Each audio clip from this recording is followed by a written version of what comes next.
Paris attack. Congressman Mac Thornberry is the chairman of the House Armed Services Committee. He joins us right now. Mr. Chairman, thanks very much for your time this morning. Thanks for having me. First off, characterize where we are in terms of our ability to get our arms around this. I was just thinking about the fact that assault weapons were used here in Paris. Assault weapons cannot even be purchased in France. How is it possible that assault weapons got to France and investigators missed it? Well, the European Union is a big entity. Of course, weapons can come in at the most vulnerable point and then transfer across those borders. You know, in the bigger sense, Maria, one of our counterterrorism experts, the guy that led the CIA effort into Afghanistan after 9/11, said that for the United States, our intelligence ability to find these plots is weaker than it has been at any time since 9/11, mainly because we have tied our own hands. So if you look at the big picture, we have really done some things that make it harder for us and our allies to discover these plots before they take place. Well, obviously, ISIS is hardly contained and has only gotten stronger. How would you characterize where we are right now in this fight to defeat ISIS? Yeah, I think you're right. They are not the JV, they're the big leagues. They are not contained, they're growing. You know, a town in Syria may come and go, but their ideology is spreading. They have been encouraging folks to carry out these sorts of attacks for several months. And so we have seen one of them successfully carried out. But they have more people adhering to their ideology, and I'm afraid we don't have our arms around the problem, either from an intelligence perspective or from a military perspective. Congressman, what needs to be done? Well, number one, we need to, as best we can, reverse the intelligence losses, the restrictions we have placed on ourselves gathering information about terrorists and their plots. You know, this goes back to Snowden and all of those overhyped concerns about civil liberties. Secondly, there has to be a strategy for pushing back on ISIS on the ground. The problem is we've gone so long and so many allies or potential allies don't really trust us that we're going to be serious about it. It's harder and harder to assemble that group of nations who will be effective in pushing back against ISIS on the ground. Yeah, this is a very important point, and I want to get back to it. Congressman Thornberry, stay with us. Palcat, more now with Congressman Mac Thornberry, chairman of the House Armed Services Committee. And Mr. Chairman, let me ask you about what this means for the refugee situation.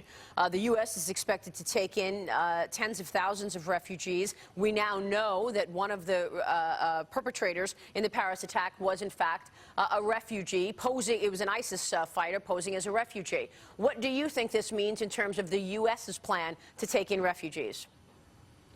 Well, it means all of us need to be very careful about screening anyone who comes into our country. And frankly, we don't have very good screening mechanisms to do that. So we really need to up our game on that front.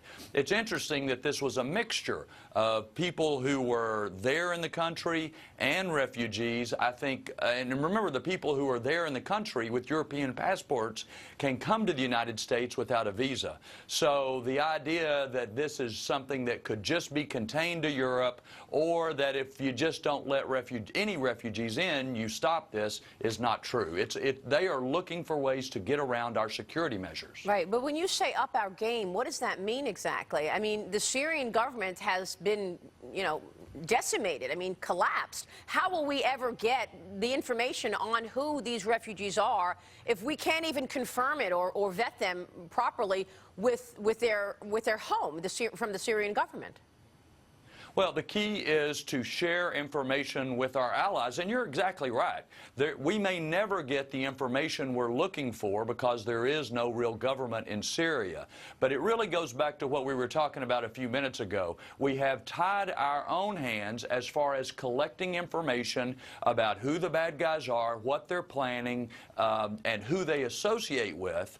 And the sharing of information between the U.S. and key European allies has also been restricted from what it was several years ago, and that has a cumulative effect of reducing our information about these people and what they're planning. So that's part of what we need to up our game. It's not just screening individuals, it's increasing our intelligence collection ability across the board. And we know that some 2,000 individuals traveled from France to Syria and back and forth. We didn't have the information and tracking of those people. France did not. And we know that more than 100 have done the same from the U.S. So tracking those people back and forth, those people going to help ISIS, we need to be tracking them. What's your best guess in terms of the information that you have right now? I mean, ISIS is now at the gates of major cities, okay? They're in Paris. What do you think ISIS's next step is? Oh, I think they will continue to try to carry out attacks in Western Europe and possibly the United States. We have seen that they are trying to push their influence in other parts of the world, certainly across North Africa, even into Southeast Asia. When I was in Afghanistan a few weeks ago, they were concerned about the rise of ISIS in Afghanistan as a competitor to Al-Qaeda.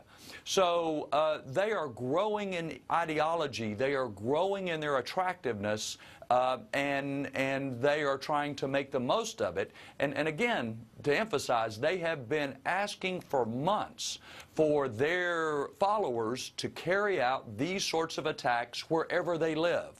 So it's important to pay attention to the refugees, but it's also the guy on the computer in his basement that could go carry out these sort of attacks at a mall, a hotel, or something here in the United States that is part of the threat that these guys pose to us. Yep, very, very important insights from you, Congressman. Thanks very much. We will be coming to you live on the Fox Business Network.